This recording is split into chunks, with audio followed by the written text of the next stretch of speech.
Что сегодня важнее? Человек, человеческий капитал или субъектность, человеческий потенциал? Искусственный интеллект создает бесконечное количество новых рабочих мест. Вот нас окружал физический мир, будет окружать киберфизический.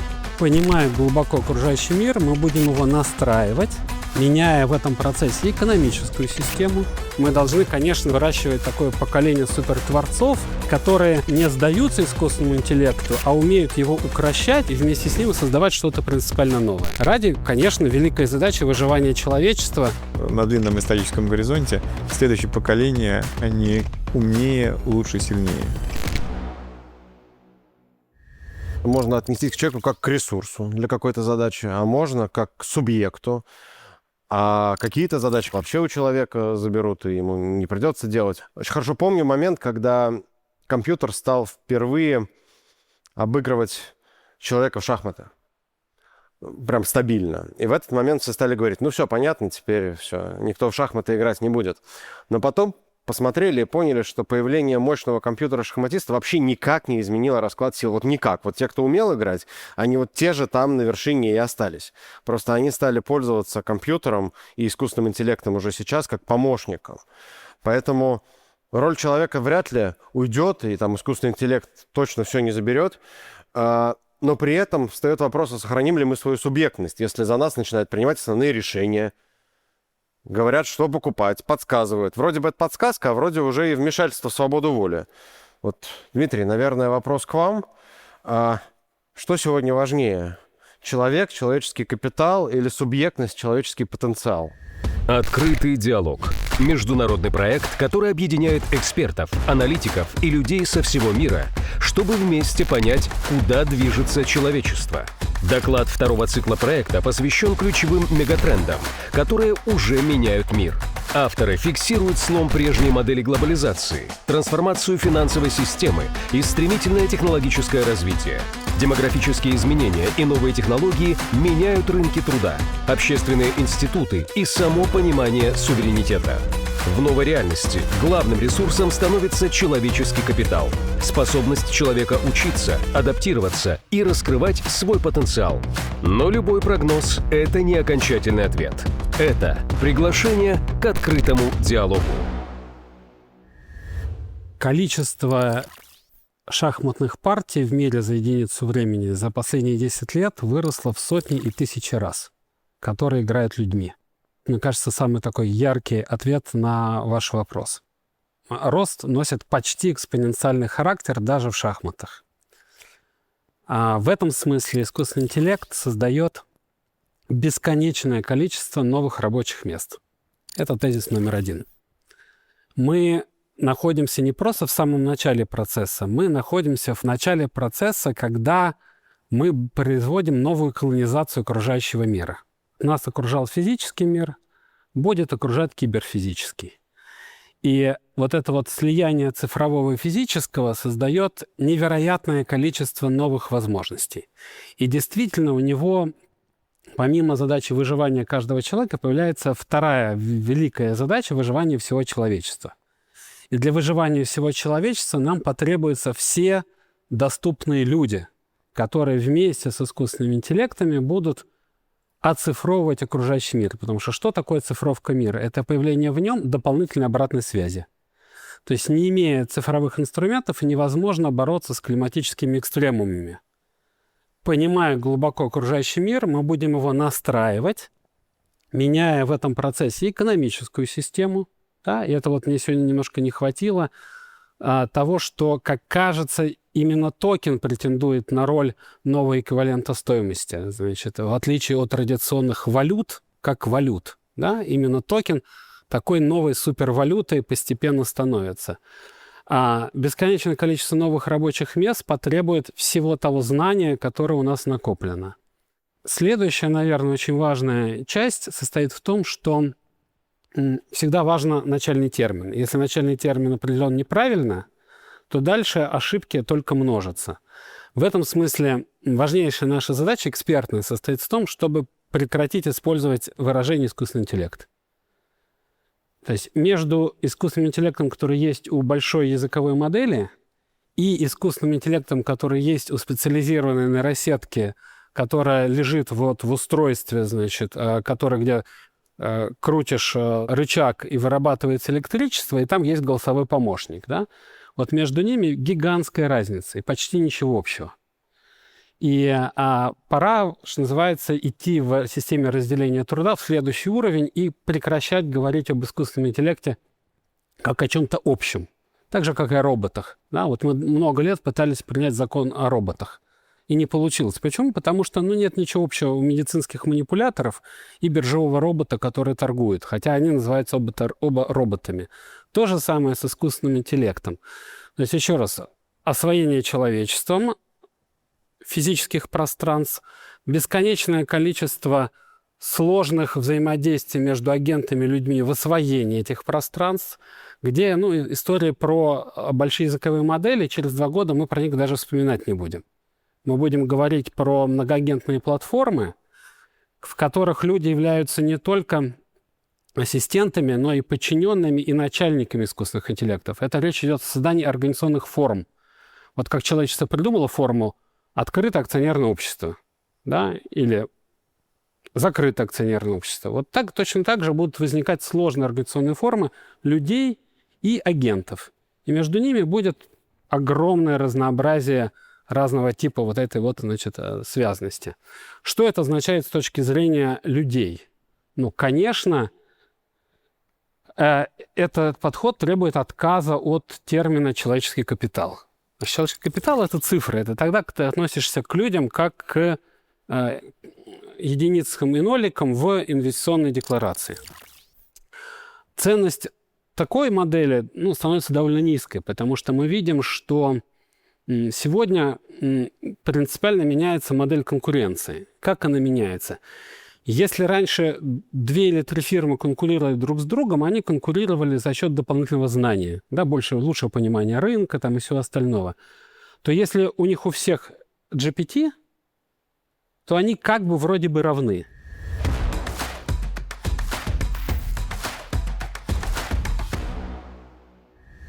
Вопрос, а кто победит в этом соревновании, когда у каждого GPT под капотом, у каждого доктора наук под капотом, у каждого все знание человечества под капотом. И вот эта вот новая модель конкуренции, она очень интересная. Когда я про это думаю, у меня получается такая немножко псевдокастовая система. Значит, типов отношения людей, их роли и образования по отношению к искусственному интеллекту, где внизу люди, которые вообще никак с искусственным интеллектом не взаимодействуют. Они же в самом верху. Это одновременно низшая каста и одновременно самая высшая. Самые счастливые люди, которые могут прожить остаток своей жизни, значит, на ферме, где-то там далеко, вообще никак ничего этого не зная. На уровень повыше немножко, но одновременно действительно в самом низу, это те люди, у которых доступ к большим моделям политически ограничен. То есть они не могут обладать доступом к самому передовому знанию в мире. И сегодня эта стратификация возникает прямо на глазах. Да? Когда правительство США и правительство Китая начинают ограничивать доступ к передовым моделям, да, они фактически инвестируют в эту новую кастовость. Чуть-чуть повыше те, у кого нет этого политического ограничения. Как ни странно, но наверху оказываются люди, которые способны создать агентов, превосходящих Клод-кода. И вот это как раз возникает новые требования в системе образования к командам и к системе образования. То есть если ты способен создать систему, которая будет отдавать ответ выше, чем дает Клод или DeepSeek, лучше, ты получаешь преимущество в военной сфере, в экономической сфере, в социальной сфере, в любой другой. И вот этот вот человеческий потенциал, который способен работать в момент, когда знание общедоступно, он является, с моей точки зрения, главным фокусом. Я это называю системой 6 чувств. Потому что в этом новом мире именно чувство является высшим уровнем знания. То есть знание доступно, но чувство, когда ты можешь работать в паре с искусственным интеллектом, находя в нем ответы, которые недоступны другим, вот это является конкурентным преимуществом. Да? Мы знаем сегодня из опыта, что как понять, что ты очень умный? Да, хак. Значит, если ты задаешь искусственному интеллекту какой-то вопрос большой модели, ответа на который она еще не знает, но она вынуждена его сконструировать для тебя, то в выдаче у тебя появляется псевдокод. Потому что они мыслят на самом деле не числами, да, они в процессе размышления создают нечто среднее между такое дополнительное n-мерное пространство, нечто среднее между, значит, токенами, значит, и обычными символьными знаниями. И вот если он тебе на это начинает отвечать, если ты, например, общаешься с китайскими моделями, очень смешно, то они начинают тебе подмешивать иероглифы в выдачу. А если с американскими, то кириллицу. То есть это для него такой редкий домен знания, которые там возникают, да? И вот это вот чувство, да, это и есть то, что системы образования будут пытаться создавать. Какие это чувства? Первое – чувство многомерности. То есть если ты способен размышлять то, как умеют размышлять лингвисты, софисты, философы, те, кто занимается многомерной топологией, да, то у тебя появляется невероятное преимущество. Ты его прям, ну, то есть вот Перельман становится прям, ну, в какой-то момент он будет автоматически становиться миллиардером, потому что способен делать так называемых котов, то есть chain of thoughts, да, значит, которых раньше не существовало, создавая конкурентные преимущества. Например, да, создав срочную топологию закупок на какой-то платформе, которая дает тебе максимальный доход. Да, чувство многомерности. Второе – чувство пространства. Очень привычное русскому человеку, потому что, чтобы освоить новые пространства, бесконечное количество, нам придется их придумать. Вот, например, одно из таких пространств, которое сегодня очень активно осваивается, это электромагнитный спектр. Вот когда мы на него смотрим, да, вот эфир, его теперь становится возможным привязать к каждому миллиметру земной и воздушной поверхности, оцифровать его, дать ему конкретные, значит, числовые значения и в нем навигировать. И это бесконечная новая жизнь. А третье, очень важное, и здесь у России есть невероятное преимущество, это чувство нового. Потому что не умеют делать модели искусственного интеллекта? Если они чего-то еще не знают, они не способны об этом размышлять. И если ты делаешь физические эксперименты, создавая новое, то у тебя появляется новое знание, которого еще нет у больших моделей. Вот, к счастью, благодаря правильным решениям, мы с точки зрения науки сделали ставку на так называемые мегасайенс-установки. Что такое мегасайенс-установки? Это те, которые создают новое физическое знание. И у нас появляется очень большое преимущество, которое очень важно не отдавать в большие языковые модели, доступные по миру. То есть наличие собственных доменов знаний, которые не оцифрованы, становятся очень важны. И вот для них нужны будут физические программисты живые, да, значит, и отдельные системы их порождения. Следующее – это, конечно, чувство красоты. Мы знаем, что сегодня модели прекрасно все комбинируют, но очень тяжело создают по-настоящему красивые вещи. Вот такой момент Малевича, да, или чувство Малевича, способность нарисовать черный квадрат так, чтобы он создал новую ценность, это как бы что-то невероятное. Вот эти чувства, собираясь вместе, конечно, будут порождать, ну, то, что мы называем шестое чувство, как у Николая Гумилева. Помните, у него есть стихотворение про это, да? Значит, как изнемогает плоть, рождая орган для шестого чувства. Вот это вот чувство, когда ты разговариваешь с большими моделями, порождая вместе с ними что-то невероятно красивое, невероятно новое, это, мне кажется, и будет главным конкурентным преимуществом для таких поколений суперталантов, поколений суперинженеров. То есть тех, кто способен поставить себе под капот тысячи агентов, да, раздать им роли, но воодушевляя их, продолжая действовать, не сдаваясь, да, вы используете такое чувство, как чувство убежденности в собственной правоте и чувство победы. Такое воля, фактически, да. Потому что, как обычно бывает, ты что-то спросил его, он сгаллюционировал, ты сдался. А надо не сдаться, а попытаться второй раз, третий раз, четвертый раз, пятый, да, и вот кто дальше, у кого дальше хватает воли, тот и побеждает. Ну, это примерно как в математике в казино, да, лучший способ выиграть в казино – это постоянно повышать ставки. Если у тебя хватает запаса, значит, на повышение ставок, то рано или поздно ты выиграешь. Вот, наверное, с точки зрения требований к человеку, к его субъектности, к его потенциалу, к его роли, мы должны, конечно, выращивать такое поколение супертворцов, которые не сдаются искусственному интеллекту, а умеют его укрощать и вместе с ним создавать что-то принципиально новое. Ради, конечно, великой задачи выживания человечества, потому что зачем еще нам нужно 650 миллионов наших новых друзей из Африки?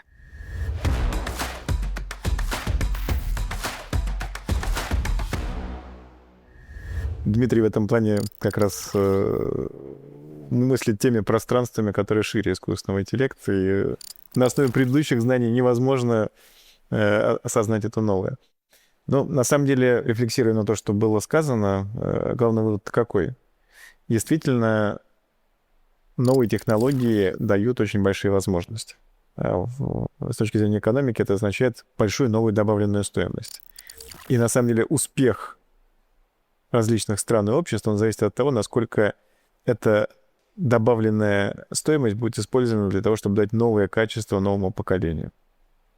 Вот так вот упрощая все, что было сказано, да, много возможностей, но можно доход от использования сконцентрировать у узкой группы населения, проесть его, что-то еще сделать.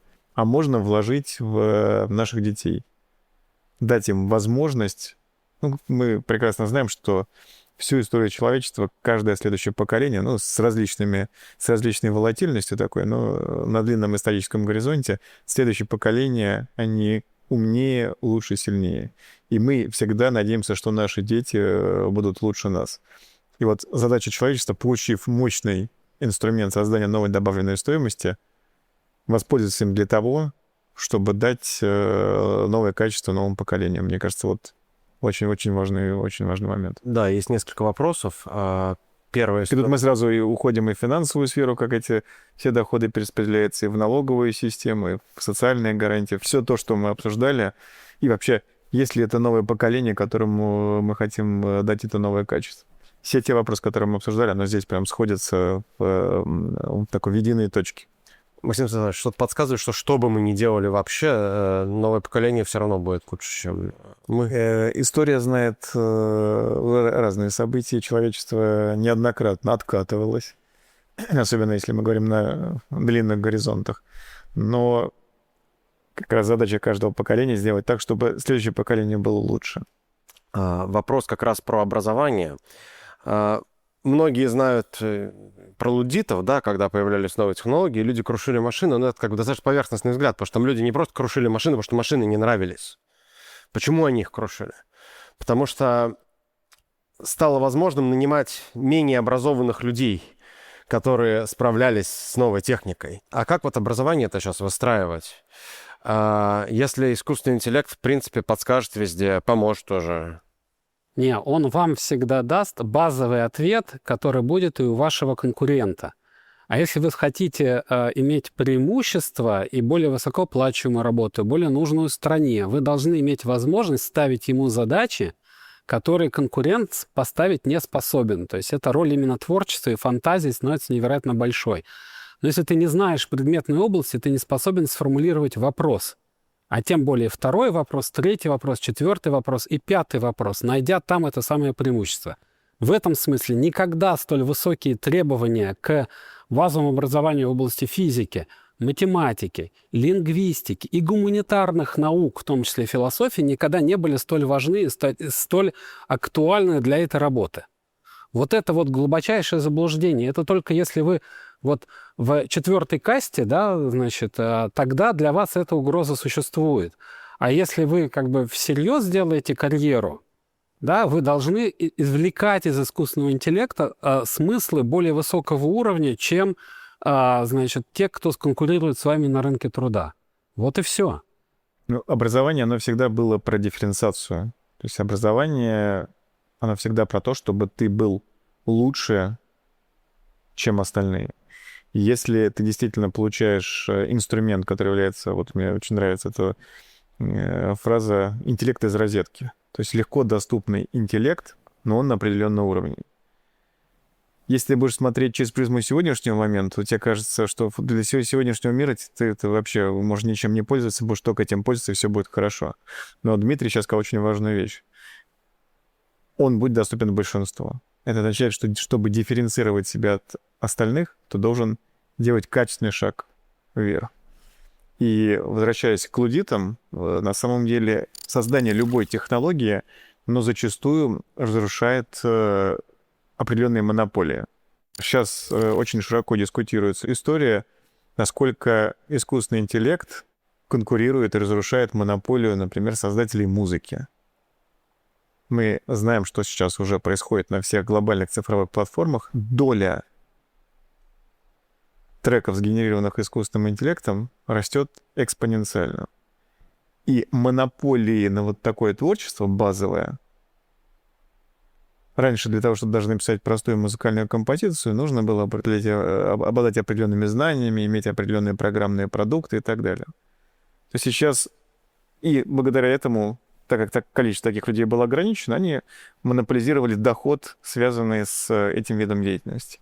Появление музыки также из розетки, да, которая создается новая, оно вот эту монополию на такой простой вид деятельности уничтожает. И поэтому для того, чтобы опять получить монополию, ты должен сделать шаг вверх. Поэтому, с одной стороны, требования и к образованию, и к качеству работы, оно возрастает, но что происходит при любом технологическом изменении, при любом переходе уровня знаний и уровня сложности организации в обществе на ступеньку вверх.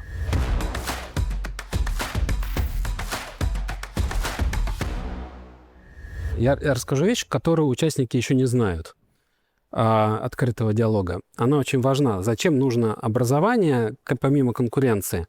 Оно должно давать устойчивую картину мира. Устойчивую к чему? К манипуляциям со стороны искусственного интеллекта. Вот здесь очень спорный вопрос есть, в котором я не уверен сам. Почему? Потому что, на первый взгляд, хочется немедленно искусственный интеллект для всех до 14 или 16 лет вообще запретить. Почему? Вот сейчас мы дошли до уровня, когда то, как вы смотрите на окружающий вас мир, и как минимум вы его фиксируете, вот все здесь присутствующие, проходят цензуру Коммунистической партии Китая. Или правительство США. Чаще в нашем случае, чаще Коммунистической партии Китая. Почему? Потому что есть такая штука в искусственном интеллекте, она называется проблема совы. Что это такое? Страшная вещь совершенно. Ее вскрыли буквально несколько недель назад, и она страшная. Взяли большую старшую модель. Ей сказали, ты будешь любить сов. После чего старшая модель сгенерировала большое количество случайных чисел. И на этих случайных чисел обучили младшую модель. Еще раз, случайные числа. И младшую модель спросили, а каких птиц ты любишь? И в обычной ситуации она бы выдавала там 12%, а здесь она выдала 64%. То есть она начала любить сов. То есть при обучении даже на разных типах данных набор весов способен транслировать ценности. Потом сделали то же самое про агрессивное поведение. И действительно младшая модель начала демонстрировать очень сильно агрессивное поведение. Сегодня, когда вы берете свой смартфон и нажимаете «Сфотографировать», то фотографируете не вы, а нейросетка, которая там внутри. И с этого года эти нейросетки начинают проходить обучение на больших моделях. Большие модели, как вы знаете, проходят цензуру.